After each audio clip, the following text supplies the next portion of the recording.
Iran ने जंग खत्म करने के लिए अमेरिका को नया फॉर्मूला भेजा है। पाकिस्तान एक बार फिर तेहरान और वॉशिंगटन के दरमियान अहम मीडिएशन करता हुआ नजर आ रहा है। सालिस बन गया है। ईरान का वाज़ेह पैगाम, पहले पाबंदियां और नाकेबंदी खत्म करो, फिर बात होगी। ईरान और अमेरिका के दरमियान जारी कशीदगी यानी तनाव के बीच एक बड़ी पेशरफ्त सामने आई है। रिपोर्ट्स के मुताबिक ईरान ने जंग खत्म करने के लिए अमेरिका को एक नई 14 नुकाती यानी 14 सूत्री तजवीज़ भेज दी है, प्रपोजल भेज दिया है और ये पैगाम पाकिस्तान के जरिए वॉशिंगटन तक पहुंचाया जा रहा है। ईरानी मीडिया के मुताबिक ये तजवीज़ बुनियादी तौर पर जंग बंदी यानी सीज़ फायर, मुज़ाकरात यानी डायलॉग और अमेरिका की जानिब से एतमाद साजी के इक़दामात पर मबनी है, कॉन्फिडेंस बिल्डिंग मेजर्स पर बेस्ड है। सोर्सेज का कहना है कि ईरान ने अपनी पुरानी तजवीज़ में कुछ तब्दीलियां करने के बाद ये नया प्रपोजल, नया मसवदा दोबारा पाकिस्तान के जरिए भेजा है। दूसरी तरफ अमेरिका ने भी ईरान की पिछली तजवीज़ पर जवाब दिया था, लेकिन अमेरिकी सदर डोनाल्ड ट्रंप ने इसे मुकम्मल तौर पर नाकाबिल कबूल करार दे दिया था। अब सवाल यह है कि आखिर ईरान इस वक्त क्या चाहता है। ईरान का मौक़िफ़ बिल्कुल वाज़ेह है, क्लियर है। तेहरान का कहना है, जो ईरान की राजधानी है, तेहरान का कहना है कि इस वक्त मुज़ाकरात यानी डायलॉग सिर्फ एक चीज़ पर होंगे, यानी खित्ते में जारी जंग का खात्मा। ईरान ने साफ कहा है कि जौहरी प्रोग्राम या दूसरे मामलात यानी न्यूक्लियर इशू या दूसरे मामलात बाद में ज़ेर बहस आ सकते हैं, लेकिन फौरी तरजीह जंग रोकना है। रिपोर्ट्स के मुताबिक पाकिस्तान इस पूरे अमल में अहम किरदार अदा कर रहा है।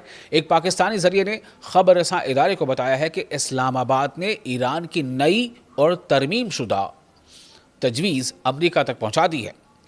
सोर्सेज ने यह भी खबरदार किया है कि दोनों मुल्कों के पास ज़्यादा वक्त नहीं है, क्योंकि हालात तेज़ी से बदल रहे हैं और हर फरीक बार बार अपनी शराइत तब्दील कर रहा है, कंडीशंस को, अपनी शर्तों को बदल रहा है।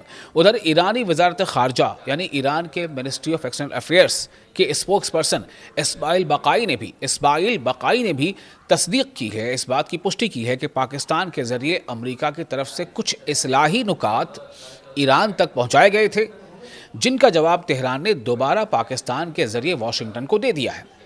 यानी अब भी राबते मुकम्मल तौर पर बंद नहीं हुए, बल्कि पसे पर्दा बातचीत जारी है।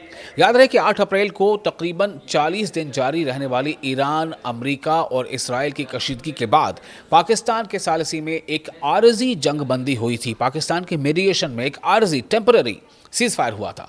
इसके बाद इस्लामाबाद में मुज़ाकरात भी हुए यानी डायलॉग्स हुए, लेकिन कोई हतमी मुआहिदा नहीं हो सका। वजह यह बताई गई कि अमेरिका अपनी सख्त शर्तों पर कायम रहा, जबकि ईरान ने उन्हें नाकाबिल कबूल करार दे दिया। इस दौरान ईरान ने अमेरिका पर इल्ज़ाम लगाया कि इसने ईरानी जहाज़ों और बंदरगाहों पर गैर कानूनी नाकाबंदी कर रखी है। ईरान का कहना है कि जब तक ये नाकाबंदी यानी ये ब्लॉकेड ख़त्म नहीं होती, मुज़ाकरात आगे नहीं बढ़ सकते। यहाँ एक और अहम बात भी सामने आई है कि ईरान ने वाज़ेह इशारा दिया है कि अगर पाबंदियाँ और बहरी नाकाबंदी बरकरार रहती हैं तो आबनाए हुर्मुज़ यानी स्ट्रेट ऑफ हुर्मुज़ को दोबारा मुकम्मल तौर पर खोलने का कोई इरादा नहीं। याद रहे कि स्ट्रेट ऑफ हुर्मुज़ दुनिया के अहम तरीन बहरी रास्तों यानी समुद्री रास्तों में से शुमार होती हैं, जहां से दुनिया के बड़े हिस्से को तेल सप्लाई किया जाता है। अगर यहाँ कशीदगी यानी तनाव बढ़ता है तो इसके असरात पूरी दुनिया की मईशत यानी इकोनॉमी और तेल की कीमतों पर पड़ सकते हैं।